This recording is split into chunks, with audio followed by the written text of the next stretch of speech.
नमस्कार विद्यार्थी मित्रांनो, हिस्ट्री बाय पवन सर या ऑनलाईन प्लॅटफॉर्मवरती आपल्या सर्वांचं सहर्ष स्वागत आहे।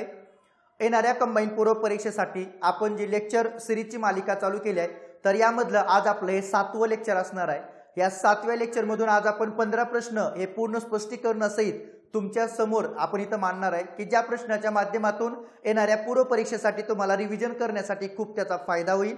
तर या परीक्षेच्या माध्यमातून या प्रश्नाच्या माध्यमातून परीक्षेमध्ये येणारा बराचसा प्रश्नाचा एरिया किंवा कंटेंट हा तुम्हाला याच्या माध्यमातून कव्हर करण्याचा प्रयत्न तिथे केलेला असणार आहे। पाठीमागच्या 6 लेक्चरला तुम्ही दिलेला भरभरून प्रतिसाद यासाठी सर्वांचे खूप खूप आभार आणि असाच प्रतिसाद देत राहा, असाच अभ्यास करत राहा। या अभ्यासाला थोडीशी मदत म्हणून ह्या लेक्चर सिरीजच्या माध्यमातून तुमच्यासोबत कनेक्ट होण्याची संधी मिळाली, हे सुद्धा खूप मोठं समाधान आहे। बऱ्याच मुलांचे मेसेज येतात की सर लेक्चर खूप छान आहेत, कारण तुम्ही शिकवलेल्या सगळ्या गोष्टी समजतात आणि विशेष म्हणजे रिव्हिजन सुद्धा खूप चांगल्या पद्धतीनं होत आहे। तर याचा पुढच्या काळामध्ये नक्कीच आम्हाला फायदा होईल आणि हे सगळ्यात मोठं माझं समाधान असणार आहे। आणि या समाधानासाठीच मग ह्या सगळा 8 तास आहे आणि हे सगळे लेक्चर तुमच्यासाठी बनवताना सुद्धा खरंच आनंद होतो। दर 2 दिवसाला इथून पुढच्या काळामध्ये सुद्धा 2-3 दिवसाला एक लेक्चर कंटिन्यू असेल। परीक्षापर्यंत या सगळ्या गोष्टी आपण कंटिन्यू काय करूया, चालू ठेवूया। तर त्यातलं आजचं आपलं 7वं लेक्चर, या 7व्या लेक्चरमध्ये आज आपण अतिसंभाव्य प्रश्न विश्लेषण बघूया, ज्याच्या माध्यमातून काही गोष्टी तुमच्या काय होतील, कव्हर होतील। तर त्यातला पहिला प्रश्न, तर भारताची घटना तयार करण्यासाठी एक घटना परिषद बोलावली जावी जी प्रौढ मताधिकाराद्वारे निवडली जाईल। वरील मागणी सर्वप्रथम कोणत्या अधिवेशनामध्ये करण्यात आली? ठीक आहे, तर हे या प्रश्नाचं उत्तर आहे, खाली अधिवेशन दिलेत: फैजपूर अधिवेशन, लाहोर अधिवेशन, कराची अधिवेशन आणि कलकत्ता अधिवेशन। ठीक आहे, तर सगळ्यात महत्त्वाचं, भारताची घटना तयार करण्यासाठी एक घटना परिषद बोलवली जावी जी प्रौढ मताधिकाराद्वारे निवडली जाईल अशी मागणी काँग्रेसच्या कोणत्या अधिवेशनामध्ये करण्यात आली होती? तर ती मागणी काँग्रेसच्या फैजपूर अधिवेशनामध्ये करण्यात आली होती। जे अधिवेशन 1936 ला जळगावमध्ये असणाऱ्या फैजपूर या खेडेगावामध्ये भरलं होतं। खेडेगावामध्ये भरलेलं हे काँग्रेसचं पहिलं काय होतं, अधिवेशन होतं आणि या अधिवेशनाचे अध्यक्ष होते पंडित जवाहरलाल नेहरू आणि पंडित जवाहरलाल नेहरू हे त्या अधिवेशनाचे अध्यक्ष होते आणि त्या अधिवेशनामध्ये ही मागणी करण्यात आली होती। ग्रामीण भागामध्ये भरलेले पहिलं अधिवेशन महत्त्वाचं आहे, कारण या अधिवेशनामध्ये काँग्रेसच्या नेत्यांना ग्रामीण भागाचा परिचय आला होता आणि सगळे लोक त्या अधिवेशनाला तिथं काय होते, उपस्थित होते। सुभाषचंद्र बोस सुद्धा त्या अधिवेशनाला उपस्थित होते, लक्षात ठेवा। आणि प्रौढ मताधिकाराची मागणी त्या अधिवेशनामध्ये करण्यात आली होती। ठीक आहे, असं असणार हे महत्त्वाचं अधिवेशन फैजपूर या ठिकाणी भरलं होतं, जे की महत्त्वाचं अधिवेशन ग्रामीण भागातलं मानलं जातं। त्याच्यानंतर लाहोर अधिवेशन झालं होतं 1929 ला। या अधिवेशनाचे अध्यक्ष सुद्धा पंडित जवाहरलाल नेहरू होते आणि या अधिवेशनामध्ये आपण पूर्ण स्वराज्याचा काय मांडला होता, ठराव मांडला होता। रावी नदीकाठी आपण आपला पहिला स्वातंत्र्य दिन सुद्धा साजरा केलेला आणि इथं आपण आपला तिरंगा सुद्धा फडकवला होता, लक्षात ठेवा। आणि या ठिकाणी सर्वांना स्वातंत्र्याच्या शपथा घ्यायला सांगितल्या होत्या किंवा आपण शपथा दिल्या होत्या आणि स्वातंत्र्य मिळवण्यासाठी पुढे सविनय कायदेभंगाची चळवळ चालू करायची होती आणि या सविनय कायदेभंगाच्या चळवळीचं नेतृत्व हे महात्मा गांधीजींच्या हातामध्ये होतं। आणि 1929 ला आपण भरलेल्या लाहोर मधल्या अधिवेशनामध्ये पूर्ण स्वराज्य हे काँग्रेसनं काय ठेवलेलं, ध्येय ठेवलेलं, लक्षात ठेवा। तर अशा पद्धतीने 1929चं हे अधिवेशन सुद्धा महत्त्वाचं आहे। त्याच्यानंतर कराची अधिवेशन झालं होतं, तर कराची अधिवेशन झालं होतं 1931 ला। या अधिवेशनाचे अध्यक्ष होते वल्लभभाई पटेल आणि या अधिवेशनामध्ये आपण राष्ट्रीय आर्थिक कार्यक्रम आणि मूलभूत हक्काचा ठराव या अधिवेशनामध्ये आपण मांडला होता, लक्षात ठेवा। आणि हा ठराव मांडण्याचं काम केलं होतं पंडित जवाहरलाल नेहरूंनी। तर कराचीमध्ये भरलेलं 1931चं अधिवेशन होतं, ज्या अधिवेशनामध्ये आपण ह्या 2 गोष्टी तिथं सांगितलेल्या। आणि महात्मा गांधीजींनी काँग्रेसच्या वतीनं सेकंड राऊंड टेबल कॉन्फरन्सला जावं, हा सुद्धा ठराव किंवा हा सुद्धा मसुदा हितच तयार करून मांडलेला। त्यामुळे अशा पद्धतीनं ते कराची अधिवेशन सुद्धा 1931चं महत्त्वाचं मानलं जातं। आणि त्याच्यानंतर कलकत्ता अधिवेशन, आता कलकत्ता अधिवेशनामध्ये एक अधिवेशन नाही तर कलकत्तामध्ये झालेले किती अधिवेशन आहेत, जवळपास कलकत्ता शहरामध्ये 10 अधिवेशन झाले होते। त्या अधिवेशनाची डिटेलमध्ये माहिती लक्षात ठेवा।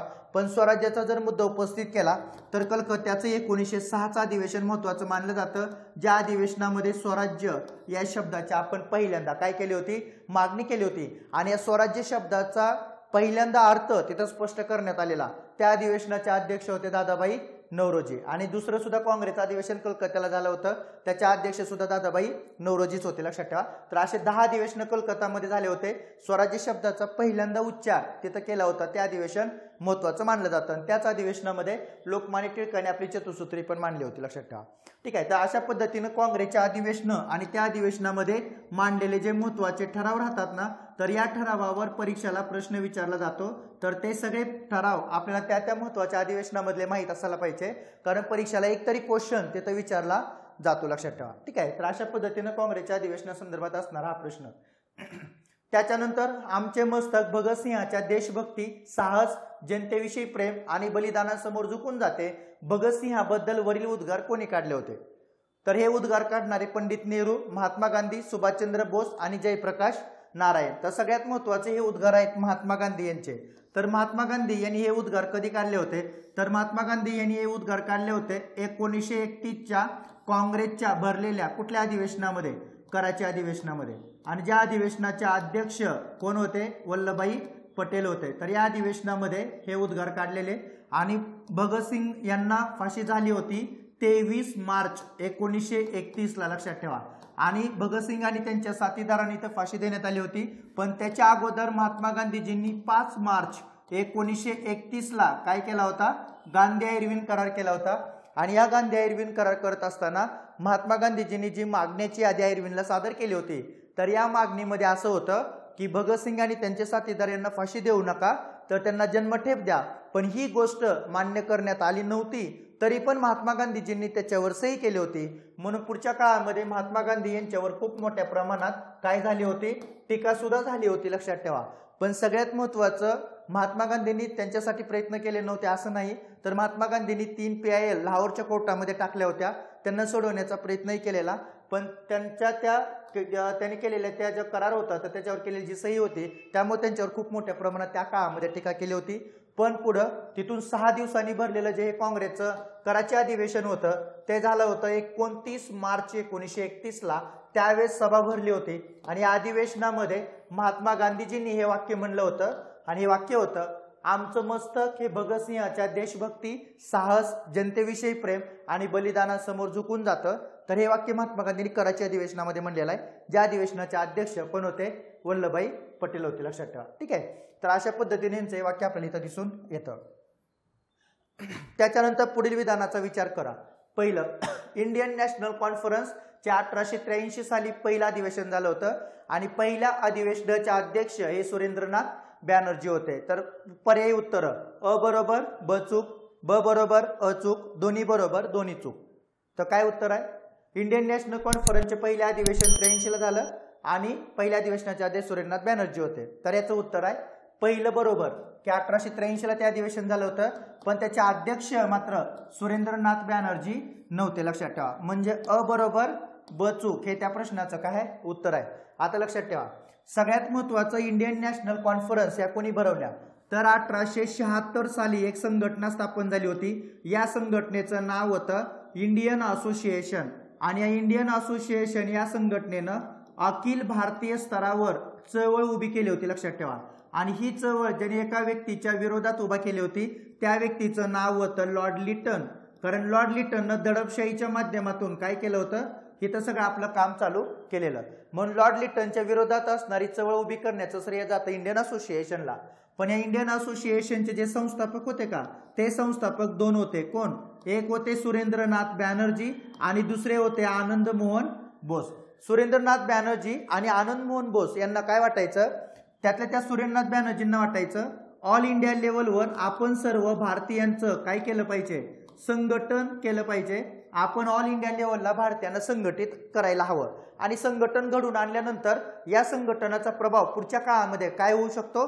तर भारतीय लोकांना संघटन केलं तर त्याचा प्रभाव इंग्रजांवर पडू शकतो. म्हणून आपण संघटन घडवून आणावं, यासाठी त्यांनी 1883 साली सर्व भारतीय लोकांचं संघटन करण्यासाठी एका शहरामध्ये, त्या शहराचं नाव होतं कलकत्ता. तर या शहरामध्ये त्यांनी काय केलं होतं?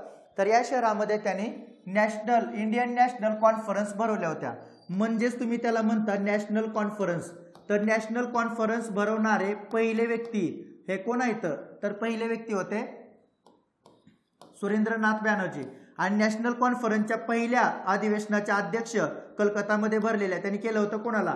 आनंद मोहन बोस यांना अध्यक्ष केलं होतं. आणि आनंद मोहन बोस हे त्याचे अध्यक्ष होते आणि या अधिवेशनामध्ये पूर्ण भारतातून किती प्रतिनिधी हजर होते? 100 प्रतिनिधी हजर होते. तर 100 प्रतिनिधी संघटित झाले होते पहिल्या नॅशनल कॉन्फरन्सला.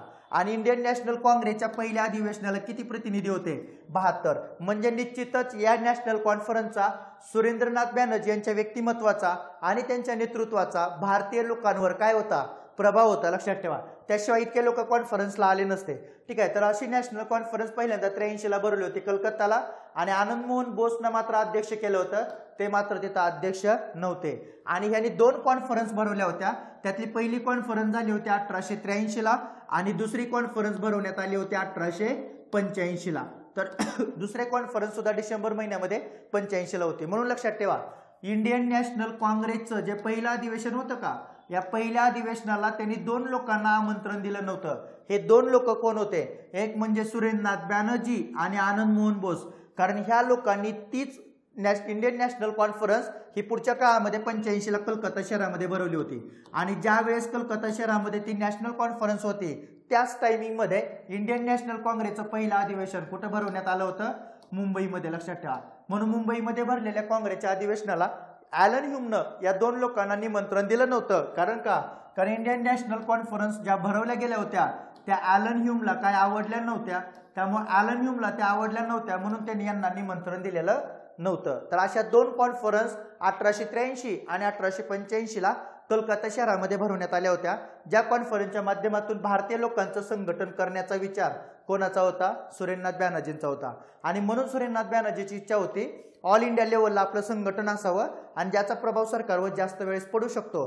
पण ज्यावेळेस इंडियन नॅशनल काँग्रेसची स्थापना होतं, ह्यांना बोलवलं नव्हतं ना, त्यावेळेस सुरेंद्रनाथ बॅनर्जींनी 1886ला स्वतः आपली इंडियन असोसिएशन संघटना 1886ला दादाभाई नौरोजी काँग्रेसच्या अध्यक्ष असताना काँग्रेसमध्ये काय केली होती? विलीन केली होती. कारण ह्या सुरेंद्रनाथ बॅनर्जींचं म्हणणं होतं की एकत्र राहिलं तरच आपला प्रभाव सरकारवर पडू शकतो. आणि पुढच्या काळामध्ये सुद्धा ते काँग्रेसमधून बाहेर पडतात आणि पुढे जाऊन 1917-18मध्ये ते आपली ऑल इंडिया लिबरल फेडरेशन पक्ष काढतात. लक्षात ठेवा. तर ऑल इंडिया लिबरल फेडरेशन हा पक्ष सुद्धा सुरेंद्रनाथ बॅनर्जी यांचा आहे.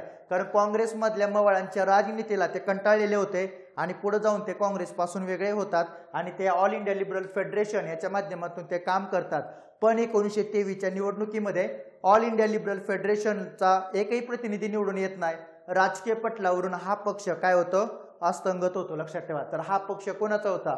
सुरेंद्रनाथ बॅनर्जीचा. आणि सुरुवातीला सुद्धा काम करणारे व्यक्ती कोण होते? सुरेंद्रनाथ बॅनर्जी होते. तर अशा पद्धतीने आपल्याला हा प्रश्न सांगता येतो. पुढील विधाने पहा. तर ॲनी बेझंट या काँग्रेसच्या पहिल्या महिला अध्यक्षा होत्या, ज्या 1917 साली कलकत्त्यातील अधिवेशनासाठी त्या झाल्या होत्या. आणि काँग्रेस अधिवेशनासाठी विजयालक्ष्मी पंडित या पहिल्या भारतीय अध्यक्षा बनल्या होत्या. ठीक आहे. तर महिला संदर्भात असणारा हा प्रश्न, ह्याच्यामध्ये खाली तुम्हाला पर्याय उत्तर दिले. आता ॲनी बेझंट या काँग्रेसच्या पहिल्या महिला अध्यक्षा होत्या, ज्या अधिवेशन 17ला भरलं होतं. आणि या अधिवेशन कुठल्या शहरात होतं? कलकत्ता. बरोबर. काँग्रेस अधिवेशनासाठी विजयालक्ष्मी पंडित या पहिल्या भारतीय, हे वाक्य मात्र काय चुकीचं आहे. म्हणजे याचा अर्थ अ बरोबर ब चूक, हे त्या प्रश्नाचं काय उत्तर आहे. लक्षात ठेवा. तर सगळ्यात महत्वाचं 3 महिला अध्यक्ष आपल्याला सांगता येतील. 1917 जे की काँग्रेसचं अधिवेशन कलकत्ताला भरलं होतं, या अधिवेशनाच्या अध्यक्षा कोण होत्या? तर या अधिवेशनाच्या अध्यक्षा होत्या ॲनी बेझंट, पण त्या भारतीय नव्हत्या. त्याच्यानंतर पुढे 1925ला झालेलं अधिवेशन, त्या अधिवेशन झालं होतं कानपूरमध्ये. तर या अधिवेशनाच्या अध्यक्षा सरोजिनी नायडू होत्या, ज्या की पहिल्या काय होत्या? भारतीय होत्या. आणि 1933ला एक अधिवेशन झालं होतं, या अधिवेशनाच्या अध्यक्षा कोण होत्या? नेली सेनगुप्ता होत्या. या सुद्धा कोण होत्या? महिला होत्या. लक्षात ठेवा. त्याच्यानंतर 1889च्या अधिवेशनाला पहिल्यांदाच महिलांनी काय घेतला होता? सहभाग घेतला होता. त्यामध्ये 10 महिला त्या अधिवेशनाला उपस्थित राहिलेल्या. त्याच्यानंतर 1890चं अधिवेशन भरलं होतं कलकत्त्याला. त्या अधिवेशनाला पदवीधर असणाऱ्या महिलांनी पहिल्यांदा संबोधित केलं होतं. त्यांचं नाव होतं कदंबिनी गांगुली. तर महिलांचं काँग्रेसच्या अधिवेशनामध्ये असलेलं योगदान, याच्यावर परीक्षेला प्रश्न विचारला जाऊ शकतो. विजयालक्ष्मी पंडित या पंडित जवाहरलाल नेहरू यांच्या बहीण होत्या. तर त्या 1954ला भारताच्या पहिल्या काय बनल्या होत्या? हाय कमिशनर बनल्या होत्या. तर एखाद्या उच्च पदावर विराजमान होणाऱ्या पहिल्या भारतीय महिला म्हणून कोणाला ओळखलं जातं? विजयालक्ष्मी पंडित यांना ओळखलं जातं. लक्षात ठेवा. ज्या की त्या महिला हाय कमिशनर म्हणून पहिल्या आपल्याला 1954ला सांगता येतील. तर काँग्रेसचं अधिवेशन आणि काँग्रेसच्या अधिवेशनामधले महिलांचे योगदान याच्यावर परीक्षेला प्रश्न विचारला जाऊ शकतो, तर त्या संदर्भात हे लक्षात ठेवा. ठीक आहे, त्यामुळे अ बरोबर ब चूक आपल्याला याचं उत्तर सांगता येतं. त्याच्यानंतर सगळ्यात महत्त्वाचं, जर ऑनलाईन बॅच घ्यायची असेल तर हिस्ट्री बाय पवन सर हे ॲप तुमच्या मोबाईलमध्ये डाउनलोड करा. तर त्याच्यामध्ये तुम्हाला संयुक्त पूर्व आणि मुख्य परीक्षा, त्याच्यानंतर राज्यसेवा पूर्व आणि मुख्य परीक्षा, प्राचीन आणि मध्ययुगीन, संयुक्त गट ब आणि क पूर्व परीक्षा आणि वन डे रिव्हिजन बॅच या सगळ्या बॅचेस तुम्हाला तिथे उपलब्ध आहेत. ह्याच्यामध्ये सगळ्यात महत्त्वाचं परीक्षा आता जवळ येते आहे. कमी कालावधीमध्ये जर तुम्हाला रिव्हिजन करायचे असेल तर 249 वाली वन डे रिव्हिजन बॅच, ज्याच्यामध्ये 15 लेक्चर आहेत, आणि आपलं जे टेलिग्राम चॅनल आहे का हिस्ट्री 188 याच्यावर तुम्हाला त्याच्या नोट्स उपलब्ध करून दिलेल्या आहेत. तर हे टेलिग्राम चॅनलवरून तुम्ही नोट्स डाउनलोड करू शकता आणि ते लेक्चर बघू शकता. नोट्स डाउनलोड करताना मराठीमध्ये काय सर्च करायचं, रिव्हिजन नोट्स असं सर्च करा, म्हणजे तुम्हाला त्या नोट्सची डायरेक्ट लिंक मिळून जाईल, लक्षात ठेवा. आणि ह्या नोट्स तिथं घेऊन ते 249चं सगळे लेक्चर बघा. याच्या माध्यमातून तुमचा 15 प्रश्नाचा सगळा एरिया कव्हर होईल. पण त्यातून तुम्हाला 12 पर्यंत तरी तुम्ही आरामशीर हे लेक्चर आणि त्या नोट्स वाचल्यानंतर जाऊ शकता. कमी कालावधीमध्ये मार्क मिळवण्यासाठी हा खूप मोठा असणारा महत्त्वाचा असणारा पर्याय वाटतो आणि व्यवस्थित सगळा कंटेंट कव्हर केलेला आहे. सोबत आपले यूट्यूबचे पण सगळे लेक्चर बघायचे. या यूट्यूबच्या सगळ्या लेक्चरमधून आणि या नोट्समधून आणि त्या वन डे बॅचमधून तुमचा परीक्षाभिमुख सगळी तयारी तिथं 100% काय होऊ शकते, लक्षात ठेवा. त्याच्यानंतर बंगालच्या फाळणीवर पुढीलपैकी प्रतिक्रिया कोणी दिली? प्लासीच्या लढाईनंतर केलेली सर्वात मोठी चूक म्हणजे बंगालची फाळणी. तर असं कोण म्हणलं होतं, लक्षात ठेवा. तर Lord Curzon, Lord MacDonald, Lord Morley, Lord Minto. तर सगळ्यात महत्त्वाचं ते वाक्य आहे लॉर्ड मॅकडोनाल्ड यांचं. तर ह्यांनी ते वाक्य म्हणलं होतं, बंगालची फाळणी झाल्यानंतर बंगालची फाळणी ही सगळ्यात मोठी, बंगालच्या फाळणीवर प्रतिक्रिया दिली होती की प्लासीची लढाई झाली होती 1757ला, आणि त्याच्यानंतर जर सगळ्यात मोठं चूक कोणती असेल तर ती होती बंगालची फाळणी असं म्हणणारे लॉर्ड मॅकडोनाल्ड, जे की पुढे इंग्लंडचे 1929 मध्ये काय होते, पंतप्रधान होते. आणि यांच्याच काळामध्ये पुढच्या काळामध्ये काय झालं होतं, तर आपल्याला गोलमेज परिषदेचं आमंत्रण देण्यात आलं होतं आणि भारतीय लोकांच्या हक्कासाठी त्यांनी गोलमेज परिषदा भरवलेल्या. मजूर पक्षाचे एक नेते होते ज्यांचा भारताच्या स्वातंत्र्य चळवळीला काय असायचा, पाठिंबा असायचा. आणि प्लासीच्या लढाईनंतर बंगालमध्ये ब्रिटिश सत्तेचा काय रोवला गेला होता, पाया रोवला गेला होता, लक्षात ठेवा. पण त्याच्यानंतर भारतीय लोकांच्या मनामध्ये सुद्धा खूप मोठ्या प्रमाणात कंपनीबद्दल काय होता, असंतोष होता. त्याच्यानंतर जर आपण कुठली सगळ्यात मोठी चूक केली असेल तर आपण केली होती बंगालची फाळणी, असं यांचं वाक्य होतं. कारण बंगालच्या फाळणीनंतर इंग्रजांना विरोध करणारा कुठला गट तयार झाला, जहाल. ह्या जहाल गटाच्या माध्यमातून कुठला गट तयार झाला, अतिजहाल. आणि अतिजहालाच्या माध्यमातून कुठला गट तयार झाला, क्रांतिकारक. तर अशा पद्धतीने इंग्रजांच्या विरोधात काम करणारे गट तयार झाले, ज्याच्या माध्यमातून ब्रिटिश सत्तेबद्दल लोकांच्या मनात खूप मोठ्या प्रमाणात काय पसरला, असंतोष. आणि या असंतोषाचा धोका त्यांना पुढे स्वीकारावा लागला, लक्षात ठेवा. गदर पार्टी सारखी पार्टी असेल, त्याच्यानंतर बऱ्याचशा युरोपियन लोकांचे खून सुद्धा क्रांतिकारकांनी केले होते आणि तो जो असंतोष होता तो बंगालच्या फाळणीनंतर तयार झालेला. त्यामुळे भारतामध्ये प्रखर राष्ट्रवादाची भूमिका ज्यांनी राबवली असा गट म्हणजे कुठला होता, जहाल. आणि त्याच्याच विरोधात तरुण वर्ग या चळवळीशी जोडला गेला आणि याच्या विरोधात पुढच्या काळामध्ये इंग्रजांना त्याचे परिणाम सुद्धा भोगावे लागले, लक्षात ठेवा. तर लॉर्ड मॅकडोनाल्डचे वाक्य आहे. त्याच्यानंतर बंगालची फाळणी कोणी केली होती, तर लॉर्ड कर्झन, लक्षात ठेवा. तर ॲज अ गव्हर्नर म्हणून लॉर्ड कर्झन सुद्धा महत्वाचा आहे, त्याच्यावर सुद्धा प्रश्न विचारला जातो. पण त्यानं जरी बंगालची फाळणी केली असली तरी ती फाळणी कोणाच्या कार्यकाळात अंमलबजावणी झाली, त्याचं नाव होतं लॉर्ड मिंटो. कारण कर्झन नंतर गव्हर्नर झालेला लॉर्ड मिंटो कोण होता, सेकंड होता. आणि त्याच्या काळामध्ये या बंगालच्या फाळणीची काय झाली होती, अंमलबजावणी. लॉर्ड मोर्ले हा भारताचा काय होता या काळामध्ये, भारत मंत्री. आणि त्यांनी यातून या सगळ्या परिस्थितीतून मार्ग काढण्यासाठी 1909चा कायदा केला होता. त्याच कायद्याचं नाव होतं मोर्ले मिंटो सुधारणा कायदा. आणि मोर्ले मिंटो सुधारणा कायद्यानं या सगळ्या सुधारणा पुढे देण्याचा प्रयत्न होता. ठीक आहे. तर अशा पद्धतीनं ते वाक्य लॉर्ड मॅकडोनाल्ड यांचं आहे. लॉर्ड मॅकडोनाल्ड यांचं अजून एक वाक्य लक्षात ठेवा की ज्याच्यावर परीक्षेला प्रश्न येऊ शकतो. तर लॉर्ड मॅकडोनाल्ड म्हणले होते, इंग्रजांनी मिठावर कर लावले होते. ठीक आहे. तर हे कर लावणं म्हणजे शुद्ध जुलूम आहे. हे वाक्य कोणाचं आहे, तर मिठावर कर लावणं म्हणजे शुद्ध जुलूम आहे असं वाक्य म्हणणारे सुद्धा कोण होते, लॉर्ड मॅकडोनाल्ड होते, लक्षात ठेवा. एक उदारमतवादी असणारं व्यक्तिमत्व, भारताच्या स्वातंत्र्य चळवळीला असणारा यांचा पाठिंबा आणि भारताच्या अधिकारासंदर्भात असणारे ते जागरूक, यामुळे बऱ्याचशा राष्ट्रीय नेत्यासोबत मॅकडोनाल्ड यांचं काय होत होतं, जमायचं, लक्षात ठेवा. त्यामुळे बरेचसे मजूर पक्षाचे नेते हे सुद्धा भारतीय राष्ट्रीय चळवळीसोबत असणाऱ्या लोकांसोबत जुळून घ्यायचे, कारण त्यांचा त्या चळवळीला काय राहिलेला होता, पाठिंबा. तर असे लॉर्ड मॅकडोनाल्ड सुद्धा व्यक्ती महत्वाचे आहेत. मिठावर कर लावणं म्हणजे शुद्ध जुलूम आहे, हे वाक्य एका इंग्रज व्यक्तीचं आहे, लक्षात ठेवा. तो व्यक्ती म्हणजे कोण होता, मॅकडोनाल्ड. योग्य जोड्या लावा. तर त्याच्यानंतर स्तंभ ब चंपारण्य सत्याग्रह, अहमदाबाद गिरणी कामगार लढा, खेडा सत्याग्रह आणि रौलट सत्याग्रह. तर त्याच्यानंतर ह्या लढ्याचं काय वैशिष्ट्य आहे ते तुम्हाला पुढे दिले. आता चंपारण्य सत्याग्रह काय होता, गांधीजींचा भारतातील पहिला सविनय कायदेभंगाचा प्रयोग आहे.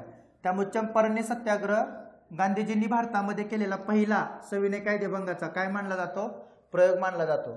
त्याच्यानंतर गांधीजींचं भारतातील पहिलं उपोषण. आता महात्मा गांधीजींनी पहिलं भारतातील उपोषण कुठं केलं होतं, तर महात्मा गांधीजींनी भारतातील पहिलं उपोषण केलं होतं अहमदाबाद गिरणी कामगार लढ्याच्या वेळेस, म्हणजे 2 ला अ नंबर. खेडा सत्याग्रह महात्मा गांधीजींचा भारतातील पहिला असहकाराचा प्रयोग. तर पहिल्यांदा असहकार महात्मा गांधींनी कुठं पुकारला होता, खेडा सत्याग्रह. आणि रौलट सत्याग्रह अखिल भारतीय स्तरावर असलेला महात्मा गांधीजींचा हा पहिला काय होता, सत्याग्रह होता. तर सगळ्यात महत्वाचं चंपारण्य सत्याग्रह झाला होता 1917 ला. अहमदाबाद गिरणी कामगार लढा झाला होता फेब्रुवारी 1918 ला. त्याच्यानंतर खेडा सत्याग्रह झाला होता एप्रिल 1918 ला. आणि रौलट सत्याग्रह झाला होता 1919 ला, लक्षात ठेवा. ठीक आहे. तर अशा पद्धतीनं याचा परीक्षेला कालानुक्रम लावा. असा सुद्धा जरी प्रश्न आला तरी हे डेट लक्षात ठेवा, याच्यावर महत्वाचा राज्यसेवा मेन्सला प्रश्न येऊन गेले. ठीक आहे. तर अशा पद्धतीने हे जोड्या लावण्यासाठी असणारा लढा. तर याचं उत्तर अ ला ड. 2 ठिकाणी आपल्याला ड दिसतं, लक्षात ठेवा, ड. त्याच्यानंतर अहमदाबाद गिरणी कामगार लढा 2 ठिकाणी आहे, म्हणजे 3 आणि 1 नंबरचे पर्याय निघून जातात. खेडा सत्याग्रह क. ठीक आहे. तर क याचा अर्थ आपलं ब, खेडा सत्याग्रहाला ब, क नाही, लक्षात ठेवा. तर इथं ब आहे, म्हणजे हा पण ऑप्शन निघून गेला. मग याचं उत्तर किती नंबर आहे, 4. आणि क कशाला आहे, तर रौलट सत्याग्रह. ठीक आहे. तर अशा पद्धतीनं हा आता सगळ्यात महत्वाचे पण विचारलं जाऊ शकतं, महात्मा गांधीजींचा पहिला संप कोणत्या ठिकाणी होता.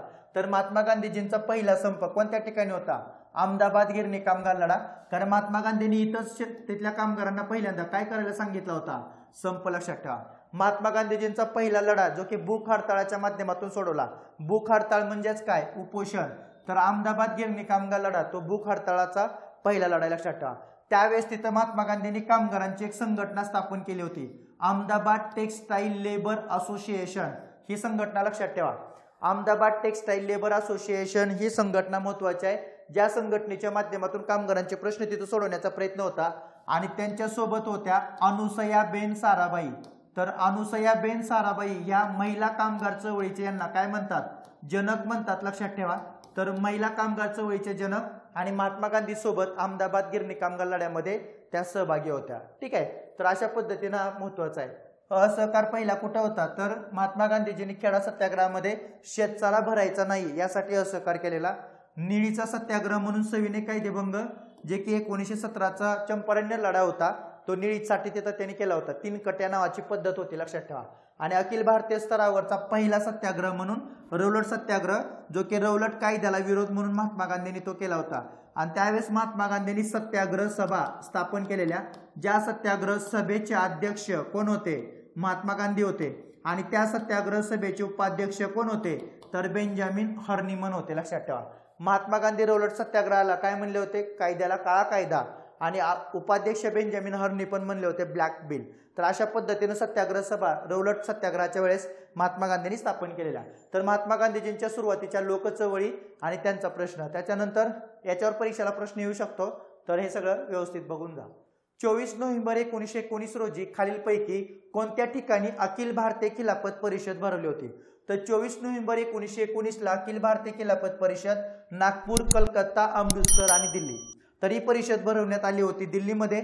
आणि या परिषदेचे अध्यक्ष होते महात्मा गांधी, लक्षात ठेवा.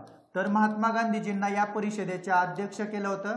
आणि याच परिषदेमध्ये महात्मा गांधींनी सांगितलं होतं, जर खलिफाचा प्रश्न सोडवण्यात आला नाही तर मी ब्रिटिश सरकारच्या विरोधात काय करणार आहे, असहकार करणार आहे. तर माझा ब्रिटिश सरकारच्या विरोधात काय असेल, असहकार असेल. असहकार हे तंत्र महात्मा गांधींनी सांगितलं होतं.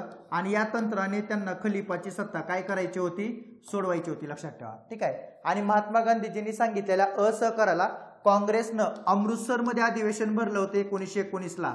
या अधिवेशनाचे अध्यक्ष होते मोतीलाल नेहरू. तर या अधिवेशनामध्ये असहकाराला काय दिली होती, मान्यता दिली होती, लक्षात ठेवा. ठीक आहे, तर या अधिवेशनाला इथं मान्यता भेटली. आणि महात्मा गांधीजींनी सांगितलं जर असहकार तंत्राच्या माध्यमातून जर खलिफाची सत्ता नाही दिली तर खिलाफत चळवळीचं नेतृत्व मी स्वतः करणार आहे. तर महात्मा गांधींनी स्वतःकडे या परिषदेमध्ये नेतृत्व घेतलं होतं. नागपूर अधिवेशन झालं होतं 1920ला डिसेंबर महिन्यामध्ये. तर या अधिवेशनाचे अध्यक्ष होते सी विजय राघवाचारी, लक्षात ठेवा. आणि सी विजय राघवाचारी या अधिवेशनामध्ये CR दास यांनी असहकाराचा काय मांडला होता, इथं ठराव मांडला होता. आणि महात्मा गांधींनी 1 वर्षात स्वराज्य मिळवून देईल असं तिथं म्हटलेलं. नंतर 1920ला सप्टेंबर महिन्यामध्ये काँग्रेसचं अधिवेशन भरलं होतं कलकत्तामध्ये. तर या कलकत्ता अधिवेशनाचे अध्यक्ष होते लाला लजपत राय. आणि या अधिवेशनामध्ये असहकाराचा ठराव मांडणारे कोण होते, महात्मा गांधी. पण बऱ्याचशा राष्ट्रीय नेत्यांनी त्या असहकाराला काय केला होता, विरोध केला होता, लक्षात ठेवा. पण खिलाफत परिषद कुठं भरली होती, तर दिल्लीमध्ये. ज्या खिलाफत परिषदेच्या माध्यमातून महात्मा गांधीला खलिफाचा प्रश्न सोडवायचा होता आणि त्याचं नेतृत्व केलं.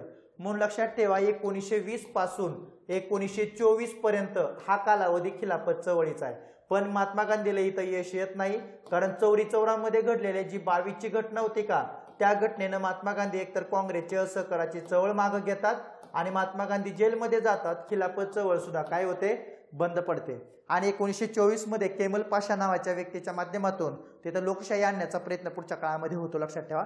तर अशा पद्धतीने खिलाफत परिषद भरली होती दिल्लीमध्ये. आणि या खिलाफत परिषदेमध्ये बरेचसे राष्ट्रवादी मुस्लिम युवक होते. जे मुस्लिम युवक पुढच्या काळामध्ये असहकार चळवळीसोबत सुद्धा आपल्याला इथं असलेले दिसून येतात, लक्षात ठेवा. ठीक आहे. हा कायदा नवीन आपल्यावर हा नवीन कायदा आपल्यावर लादला जात आहे, मात्र आतून पूर्णपणे तो पोकळ आहे. असं मत कोणाचं, कोणत्या कायद्यासंदर्भात आहे. पंडित नेहरू 1919चा कायदा, महात्मा गांधी 1919चा कायदा, पंडित मदन मोहन मालवीय 1935चा कायदा, KM मुन्शी 1935चा कायदा. ठीक आहे, तर कोणाचं वाक्य आहे आणि कुठल्या कायद्याबद्दलचं वाक्य आहे, तर हे वाक्य पंडित मदन मोहन मालवीय यांनी म्हटलेलं वाक्य आहे. आणि हे वाक्य त्यांनी म्हणलं होतं 1935च्या कायद्याबद्दल. आणि 1935चा कायदा ज्यावेळेस दिला त्यावेळेस तो कायदा पूर्णपणे पोकळ आहे. लोकशाहीवादी जरी दिसत असला हा कायदा, तरी तो कायदा आपल्यावर लादला जात आहे असं वाक्य म्हणणारे मदन मोहन मालवीय हे व्यक्ती इथं महत्वाचे आहेत, लक्षात ठेवा. ठीक आहे. आणि KM मुन्शी यांचं वाक्य 1935च्या कायद्यावर नव्हतं, तर KM मुन्शी यांचं वाक्य 1909च्या कायद्यावर होतं, लक्षात ठेवा. तर 1909च्या कायद्याला KM मुन्शी म्हणले होते. 1909चा कायदा हा जरी लोकशाहीवादी दिसत असला तर या कायद्यानं लोकशाहीला ठार मारलेला आहे किंवा या कायद्यानं लोकशाहीला बोसकलेला आहे. तर असं वाक्य त्यांचं 1909 बद्दल आहे. महात्मा गांधींनी 1935च्या कायद्यावर मत प्रदर्शित केलं होतं. 1935चा कायदा म्हणजे गुलामगिरीची सनद असं पंडित नेहरू म्हणतात. आणि पंडित नेहरू 1909च्या कायद्यावरला पण त्यांनी एक वाक्य म्हणलं होतं. तर 1909चा मोर्ले मिंटो सुधारणा कायदा मुस्लिमांच्या भोवती एक राजकीय अडथळा निर्माण केलेला आहे, ज्याच्या माध्यमातून मुस्लिम लोक समस्त भारतीयापासून काय पडतील, वेगळे पडतील असं वाक्य पंडित जवाहरलाल नेहरू यांचं आहे. महात्मा गांधीजी यांनी 1919च्या कायद्याला काय म्हणलं नव्हतं, पण महात्मा गांधी 1909च्या कायद्याला एक वाक्य म्हणले होते. 1909च्या कायद्यानं दिलेल्या सुधारणा म्हणजे आमच्या नाशाचे कारण ठरले आहे. तर आमच्या नाशाचे कारण ठरले आहे असं 1909ला महात्मा गांधी काय केले होते, म्हणले होते, लक्षात ठेवा. ठीक आहे. महात्मा गांधी 1935च्या कायद्याला पण काहीतरी म्हणले होते. तर 1935च्या कायद्याला म्हणले होते प्रबळ ब्रेक्स असलेले मात्र इंजिन नसलेला कायदा. ठीक आहे. तर हे वाक्य सुद्धा इथं आपल्याला महात्मा गांधीजींचं असलेलं दिसून येतं, लक्षात ठेवा. ठीक आहे. तर अशा पद्धतीनं आपल्याला हे सगळे वाक्य ह्या कायद्याबद्दल सांगता येते. हा कायदा आपल्या नाशाचे कारण ठरले असे महात्मा गांधी आताच बघितलं आपण. तर असं कोण कुठल्या कायद्याला म्हणलं होतं, तर महात्मा गांधी म्हणले होते मोर्ले मिंटो सुधारणा कायदा 1909. तर 1909 बद्दल त्यांचं असणार वाक्य. आता 1909चा जो कायदा होता का तो कुठल्या समितीच्या शिफारशीवर आधारित होता, हा परीक्षेला प्रश्न येऊ शकतो. तर लक्षात ठेवायचं ती समिती होती अरुंडेल समिती 1906ला. आणि 1906 मध्ये असणारी जी अरुंडेल समिती आहे तर त्या अरुंडेल समितीच्या शिफारशीवर असणारा हा काय होता, कायदा होता, लक्षात ठेवा. त्यामुळे 1906ला ही समिती स्थापन करण्यात आली होती. 1909च्या कायद्याचं सगळ्यात महत्वाचं वैशिष्ट्य 1909च्या कायद्यानं काउन्सिलमध्ये सदस्य संख्या किती घेण्यात आली होती, 1+7+1. आणि एक व्यक्ती कोण होता, भारतीय होता. त्या व्यक्तीचं नाव होतं SP सिन्हा. तर SP सिन्हा याला एक्झिक्युटिव्ह काउन्सिलमध्ये घेतलं होतं आणि तो व्यक्ती पहिला होता. आणि भारत सचिवाच्या काउन्सिलमध्ये 2 भारतीयांना घेण्यात आलं होतं. एक होतं KG गुप्ता आणि दुसऱ्या व्यक्तीचं नाव होतं सय्यद हुसेन बिलग्रामी. तर सय्यद हुसेन बिलग्रामी आणि गुप्ता हे 2 सदस्य भारत सचिवाच्या काउन्सिलमध्ये होते. आणि 1909च्या कायद्यानं टोटल सदस्य संख्या किती करण्यात आली होती? 60 करण्यात आली होती, लक्षात ठेवा, हे पण महत्वाचं आहे. 1909च्या कायद्यानं मुस्लिमांसाठी विभक्त मतदारसंघ देण्यात आले होते. तर हे विभक्त मतदारसंघ सुद्धा महत्वाचे आहेत, ज्याच्यावर परीक्षेला प्रश्न विचारला जाऊ शकतो. तर हे विभक्त मतदारसंघ इथं आपल्याला महत्वाचे वाटतात. आणि कोणता कायदा अल्प काळासाठी जिवंत राहिला होता? तर 1909चा कायदा हा अल्प काळासाठी काय राहिला होता? जिवंत राहिला होता, ज्या कायद्याला पुढच्या काळामध्ये मुस्लिमांनीच काय केला होता? विरोध केला होता. 1909च्या कायद्यावर मुजुमदार यांनी एक टीका केली आहे. ती टीका पुढच्या काळामध्ये परीक्षेला येऊ शकते. तर मुजुमदार काय म्हणले होते? 1909चा कायदा म्हणजे जन्माला आलेलं मृत अर्भक आहे. तर जन्माला आलेलं मृत अर्भक असं 1909च्या कायद्याला कोण म्हणलं, असा प्रश्न यायचा बाकी आहे.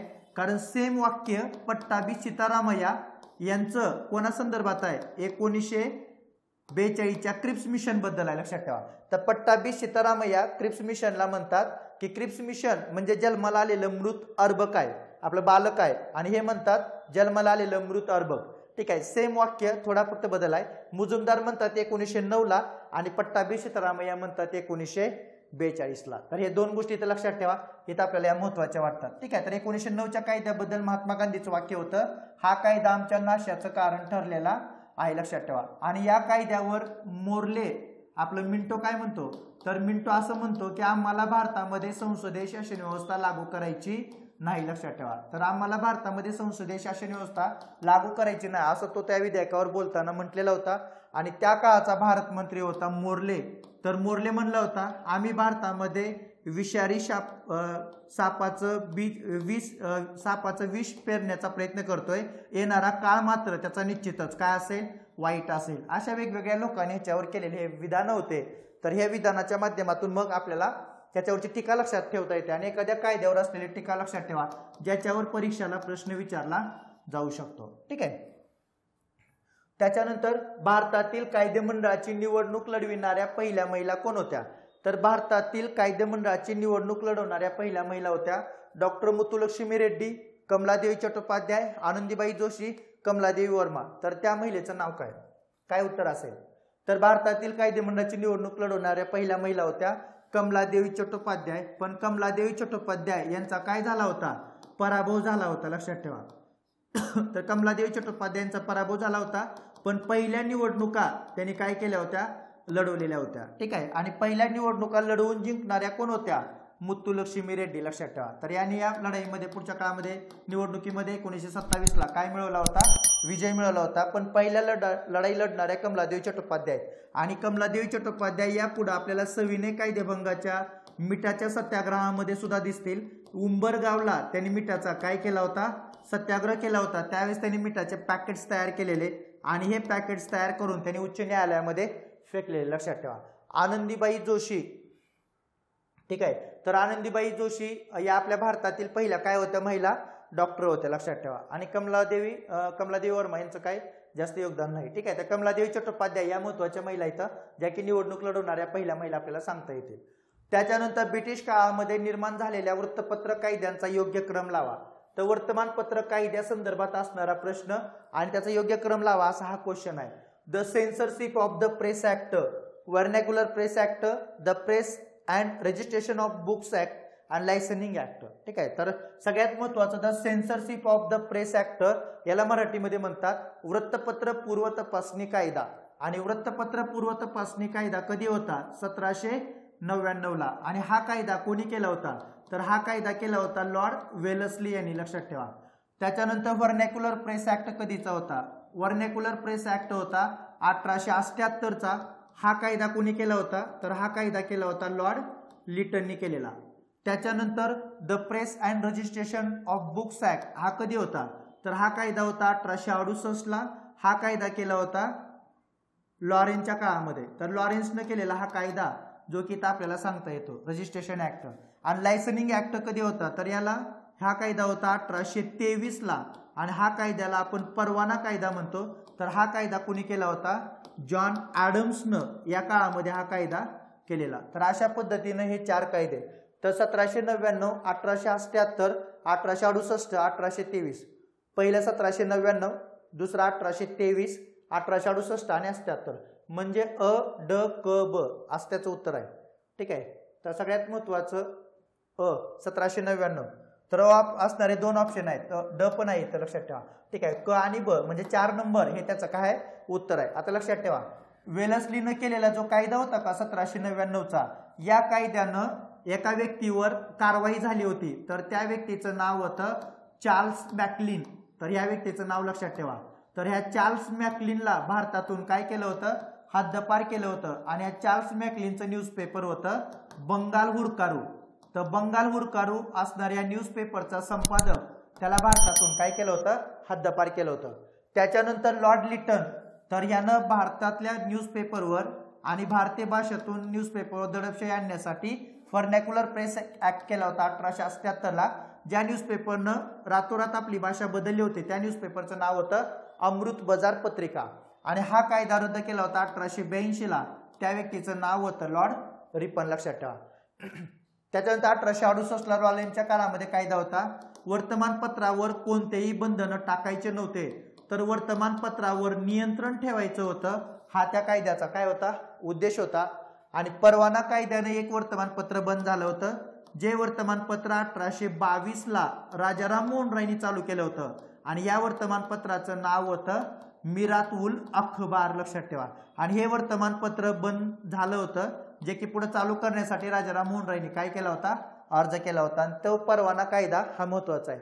मग परवाना कायद्याचा आपला रेकॉर्ड किंवा परवाना कायद्याचा मसुदा कोणी तयार केला होता? तर त्या व्यक्तीचं नाव होतं थॉमस मनरो.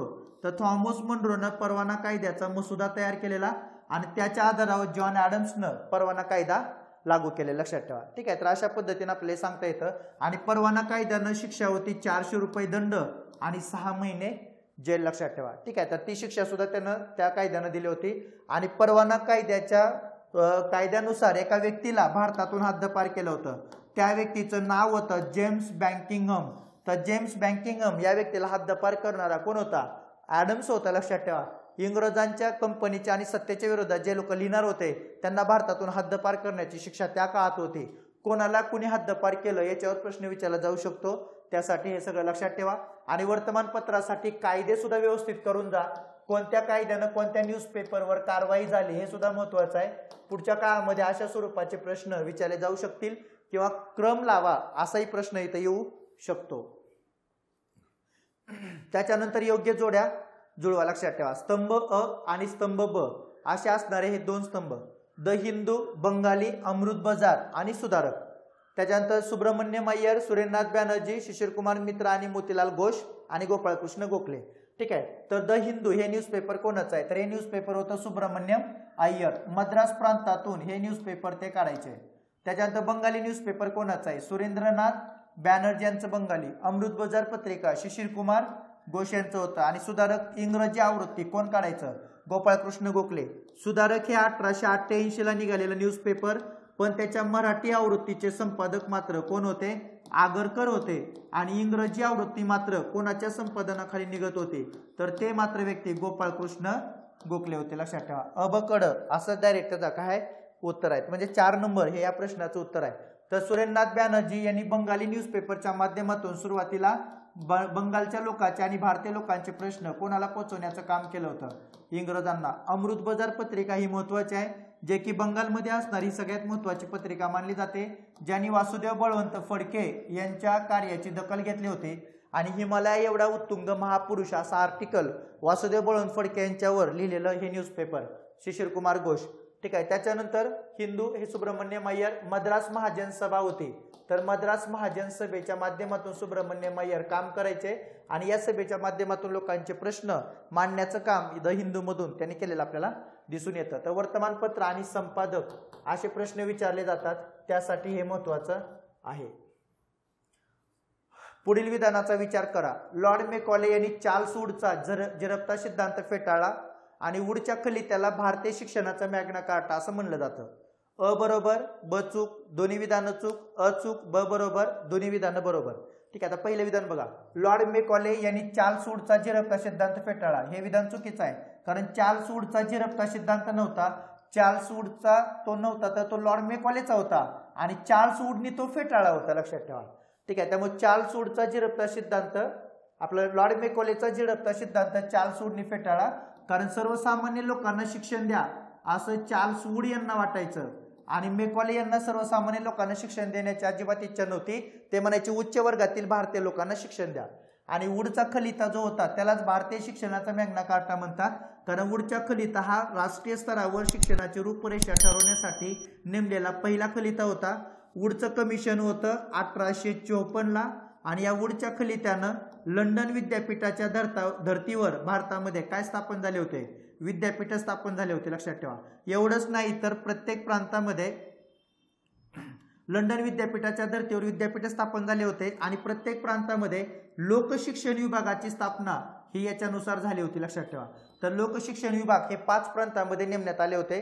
तर 1854ला भारतीय शिक्षणाचा मॅग्ना कार्टा म्हणून चार्ल्स वूडला ओळखलं जातं. आणि हे कमिशन ज्याच्या काळात आलं होतं का, त्या गव्हर्नरचं नाव होतं लॉर्ड डलहौसी, लक्षात ठेवा. आणि 3 विद्यापीठ पुढं 1857 मध्ये स्थापन झाले होते. पहिलं विद्यापीठ होतं कलकत्ता, दुसरं होतं मुंबई आणि तिसरं विद्यापीठ होतं मद्रास. तर असे 3 युनिव्हर्सिटी इथं महत्वाचे आहे. म्हणजे अ चूक आहे आणि ब बरोबर आपल्याला हे विधान सांगता येतं. आणि लॉर्ड मेकॉलेचा जो सिद्धांत होता का, तर त्याला झिरपता सिद्धांत म्हणतात. उच्च वर्गातल्या लोकांना शिक्षण द्या, हे शिक्षण शेवटच्या स्तरापर्यंत काय जाईल, झिरपत जाईल असं त्याला वाटायचं, लक्षात ठेवा. तर मेकॉलेनं भारतीय शिक्षण पद्धतीमध्ये भारतीय लोकांना इंग्रजी शिक्षण उच्च लोकांना देण्याचा तो ठराव मांडला होता आणि हा ठराव पास झाला होता 7 मार्च 1835ला. म्हणून त्या दिवसापासून भारतामध्ये कुठल्या शिक्षण पद्धतीला सुरुवात झाली होती, तर इंग्रजी शिक्षण पद्धतीला सुरुवात झाली होती, असा आपल्याला इथं मेकॉले सांगता येतो. खालीलपैकी कोणी चाफेकर बंधूंना भारतातील क्रांतिकारी चळवळीचे संस्थापक म्हणून गौरव केला. खालीलपैकी कोणी चाफेकर बंधूंचा गौरव केला होता, तर अरविंद घोष, लाला लजपत राय, सुभाषचंद्र बोस आणि लोकमान्य टिळक. ठीक आहे, तर भारतातील क्रांतिकारी चळवळीचे संस्थापक म्हणले होते त्यांना लाला लजपत राय. तर लाला लजपत राय यांनी असा त्यांचा गौरव केलेला. तर लाला लजपत राय हे झाल गटाचे एक महत्वाचे काय होते, नेते होते, लक्षात ठेवा. आणि चाफेकर बंधूंनी पुढच्या काळामध्ये कोणाची हत्या केली होती, रॅड आणि त्याचा सहकारी होता आयस्ट यांची हत्या केली होती, लक्षात ठेवा. तर त्याच्यामध्ये चाफेकर क्लब हा पुण्यामध्ये काम करायचा, जो की सगळ्यात महत्वाचा क्लब आहे. पण रॅडची हत्या करणारे 2 चाफेकर बंधू कोणते, एक होते बाळकृष्ण चाफेकर आणि दुसरे होते दामोदर चाफेकर, लक्षात ठेवा. तर बाळकृष्ण आणि दामोदर यांनी रॅडला मारलं होतं आणि ह्यांची सगळी माहिती द्रविड बंधूंनी इंग्रजांना दिली होती, म्हणून द्रविड बंधूंना त्यांच्या भावानं मारलं होतं. तर त्यांच्या भावाचं नाव होतं वासुदेव चाफेकर, लक्षात ठेवा. ठीक आहे, तर दामोदर चाफेकर यांचं आत्मचरित्र होतं शोधगंगा आणि या शोधगंगा आत्मचरित्रामध्ये आम्ही हातवारे करून श्लोक कसे म्हणायचो, तर याचं सगळं वर्णन त्यांनी करून ठेवलेलं आहे. आणि अन्यायाच्या विरोधात लढणं, अन्याय करणाऱ्या लोकांची हत्या केली त्याचं पाप लागत नाही असं महात्मा आपलं लोकमान्य टिळकांनी चाफेकर बंधूंना सांगितलं होतं आणि त्याच वेळेस मग रॅडची हत्या करण्याचं प्रयोजन झालेलं. तर अशा पद्धतीने भारतातील क्रांतिकारी चळवळीचे संस्थापक हे लाला लजपत राय त्यांना म्हणलेत, लक्षात ठेवा, ज्यांनी रॅडची हत्या केली. तर रॅडच्या हत्यावर प्रश्न येऊ शकतो, कारण रॅडच्या हत्येला या वर्षी किती वर्ष पूर्ण झालेत, 125 वर्ष. तर 125 वर्ष पूर्ण झालेत म्हणून ते सगळं महत्वाचं आहे, प्रश्न येऊ शकतो, लक्षात ठेवा. तर त्या ज्या चाफेकर क्लबमध्ये कोण कोण सदस्य होते या सगळ्या सदस्यांची नावं लक्षात ठेवा. एवढंच नाही तर चाफेकर या खटल्यामध्ये कोणाकोणाला फाशी दिली हे सुद्धा महत्वाचं आहे, याच्यावर सुद्धा परीक्षेला प्रश्न येऊ शकतो. तर पुढच्या काळामध्ये हे इथं महत्वाचं आहे, प्रश्न असण्याची शक्यता आहे. त्याच्यानंतर महर्षी धोंडो केशव कर्वे यांच्याबद्दल कोणती विधाने सत्य आहेत, लक्षात ठेवा. ॲज अ समाज सुधारक म्हणून महर्षी धोंडो कर्वे हे महत्वाचे आहेत. ठीक आहे, तर सगळ्यात महत्वाचं त्यांच्या प्रथम पत्नीच्या मृत्यूनंतर त्यांनी काय 23 वर्ष विधवेशी विवाह केला. सामाजिक कार्याला वाहून घेतलेल्या आणि पैशाची अपेक्षा नसणाऱ्या कार्यकर्त्यांसाठी त्यांनी निष्काम कर्म मठ ही संस्था स्थापन केली आणि 1915 साली राष्ट्रीय सामाजिक परिषद बनली, त्याचे ते अध्यक्ष होते. ठीक आहे, आता सगळ्यात महत्वाचं महर्षी धोंडो कर्वे यांच्याबद्दल असणारी सगळी विधानं आपल्याला इथं बरोबर सांगता येतील, कारण त्यांनी पहिल्या पत्नीच्या मृत्यूनंतर 23 वर्ष असणाऱ्या विधवेशी विवाह केला होता. आनंदीबाई कर्वे, लक्षात ठेवा. ठीक आहे, त्यांना बया कर्वे म्हणलं जायचं. तर त्या एक शारदा सदन मधल्या व्यक्ती होत्या आणि शारदा सदन मधल्या त्या विधवा होत्या, लक्षात ठेवा. ठीक आहे, तर शारदा हे नाव त्या शारदा एका विधवेच्या कन्येवरून देण्यात आलं होतं आणि आनंदीबाई या तिथल्या विधवा होत्या, तर पुढे त्यांना बया कर्वे म्हणलं जायचं. तर त्यांच्यासोबत त्यांनी विवाह केलेला. त्याच्यानंतर सामाजिक कार्यामध्ये वाहून घेतलेल्या लोकांसाठी आणि देशाला कार्यकर्ते तयार करण्यासाठी त्यांनी 1910 मध्ये निष्काम कर्म मठ काय केलं होतं, स्थापन केलं होतं. तर त्या सगळ्यात महत्वाचं कार्यकर्ते तयार करणं आणि ज्यांनी महिलांच्या उन्नतीसाठी पुढे काम करावं असं या निष्काम कर्म मठचा काय होता, उद्देश होता. आणि 1915ला जी काय राष्ट्रीय सामाजिक परिषद भरली होती, या सामाजिक परिषदेचे कर्वे हे काय होते, अध्यक्ष होते. तर सर्व विधानं काय आहेत, सत्य आहेत. आज महर्षी धोंडो केशव कर्वे यांच्याबद्दल अभ्यास करत असताना सगळ्यात महत्वाचं त्यांचा जन्म हा कधी झाला होता, तर त्यांचा जन्म झाला होता 1858 मध्ये. तर जवळपास 18 एप्रिल 1858ला त्यांचा जन्म झालेला. तर त्यांचा जन्म झाला होता शेरवली या ठिकाणी, लक्षात ठेवा. ठीक आहे, त्याच्यानंतर प्राथमिक शिक्षण त्यांचं झालं होतं आणि प्राथमिक शिक्षणामध्ये मुरुडला झालं होतं. तिथं सोमन गुरुजी होते. तर या सोमन गुरुजीचा त्यांच्यावर काय होता, प्रभाव होता. त्यामुळे त्यांच्याकडून त्यांना लोकसेवा करण्याची काय भेटली होती, प्रेरणा भेटली होती, लक्षात ठेवा. तर ते सोमन गुरुजी इथं महत्वाचे आहेत. त्याच्यानंतर 6वीची परीक्षा देण्यासाठी कुंभारली घाटातून 125 मैलाचं ते अंतर काय करत होते, चालत होते. 3 दिवस चालत होते आणि त्यांनी ती परीक्षा दिली, लक्षात ठेवा. ठीक आहे, त्याच्यानंतर त्यांच्या इथून सामाजिक कार्याला पुढे काय होते, सुरुवात होते, लक्षात ठेवा. फर्ग्युसन कॉलेजमध्ये त्यांनी गणित विषयाचं काय केलं होतं, अध्यापन केलं होतं. हे पण महत्वाचं आहे. फर्ग्युसन कॉलेजमध्ये असताना त्यांनी विद्यार्थी निधी नावाची एक संकल्पना राबवली होती. या निधीमध्ये ते दर महिन्याला 10 रुपये 75 रुपये पगारामधून टाकायचे आणि तो सगळा पैसा गोळा करून नंतर महिलांच्या उन्नतीवर खर्च केला जायचा. अनाथ बालिकाश्रम स्थापन केलं होतं 1896ला. महिला विद्यालय होतं 1907ला. नंतर SNDT विद्यापीठाची स्थापना 1920ला. त्याच्यानंतर 1928ला त्यांनी आत्मवृत्त नावाचा आपला आत्मचरित्र सुद्धा लिहिलेला आहे. तर आत्मवृत्त हे आत्मचरित्र कोणाचं आहे, महर्षी धोंडो केशव कर्वे. ह्याचाच पुढे लुकिंग बॅक नावाने इंग्रजीमध्ये काय झालं होतं, भाषांतर झालं होतं. तर लुकिंग बॅक हे आत्मचरित्र कोणाचं आहे, तर ते पण त्यांचं आहे. मानवी समता हे न्यूजपेपर कुणी चालू केलं, महर्षी धोंडो केशव कर्वेनी, लक्षात ठेवा. मानवी समता सुद्धा महत्वाचं आहे. त्याच्यानंतर 1936ला महाराष्ट्र ग्राम प्राथमिक शिक्षण मंडळ हे सुद्धा ग्रामीण भागात शिक्षणाचा प्रसार करण्यासाठी कर्वेनी स्थापन केलं होतं. त्याच्यानंतर 1955 मध्ये त्यांना पद्मविभूषण पुरस्कार भेटला. 1958 वयाच्या 100व्या वर्षी त्यांना भारताचा सर्वोच्च सन्मान भारतरत्न देण्यात आला. त्यावेळेस त्यांनी इच्छा प्रकट केली होती की मला संयुक्त महाराष्ट्र पाहायला झालेला आवडेल, मुंबईसह महाराष्ट्र पाहायला झालेला आवडेल. 1 मे 1960ला त्यांची इच्छा पूर्ण झाली. त्यांनी ते स्वप्न पाहिलं आणि 1962 मध्ये वयाच्या 3 वर्ष पूर्ण झाले आणि 104व्या वर्षी त्यांचा काय झाला होता, मृत्यू झाला होता. तर 100 वर्ष आयुष्य जगणारे एकमेव समाजसुधारक म्हणून आपल्याला आणि भारतरत्न मिळालेले पहिले समाजसुधारक म्हणून आपल्याला महर्षी धोंडो केशव कर्वे सांगता येतील. त्यांचा मुलगा रघुनाथ कर्वे जे की समाज स्वास्थ्य त्यांचं मासिक होतं आणि कौटुंबिक नियोजनाचा त्यांचा प्रोग्राम होता, त्यामुळे ते थोडे वादग्रस्त त्या काळात ठरले दिसून येतील. तर महर्षी धोंडो केशव कर्वे यांचं महिलांच्या योगदानाबद्दलचं असणारं ही सगळी माहिती लक्षात ठेवा. ॲज अ समाजसुधारक म्हणून यांनी केलेलं सगळं कार्य महत्वाचं आहे, ज्यांच्यावर परीक्षेला प्रश्न येऊ शकतो. ठीक आहे, तर त्याच्यानंतर वन डेची बॅच ही सांगितलेली बॅच होती 249 रुपयामध्ये. हिस्ट्री बाय पवन सर ह्या ॲपवर तुम्ही जाऊ शकता, तिथं ती तुम्ही बॅच घेऊ शकता, तिथं तुम्हाला सगळी माहिती उपलब्ध होईल. ठीक आहे, तर अशा पद्धतीनं आपले हातचे 15 प्रश्न ज्याच्या माध्यमातून तिथला एरिया कव्हर करण्याचा प्रयत्न केलाय. याच्यानंतर 2 दिवसात भेटूया पुढचं लेक्चर घेऊन. तोपर्यंत हिस्ट्री बाय पवन सर ह्या यूट्यूब चॅनलला सबस्क्राईब करा जर तुम्ही विसरला असाल तर, आणि तुमच्या मित्रांना या सगळ्या व्हिडिओची लिंक पाठवा. सोबत डिस्क्रिप्शन बॉक्समध्ये सगळे तुम्हाला व्हिडिओ दिसतील, ते सगळे व्हिडिओ बघा. 75 वर्ष आणि 125 वर्ष पूर्ण झालेल्या घटना हा व्हिडिओ या आठवड्यामध्ये नक्कीच घेऊन येईल. सोबत 15 क्वेश्चन पण असतील. याच्या माध्यमातून लवकरच भेटूया 2 दिवसामध्ये. तोपर्यंत धन्यवाद.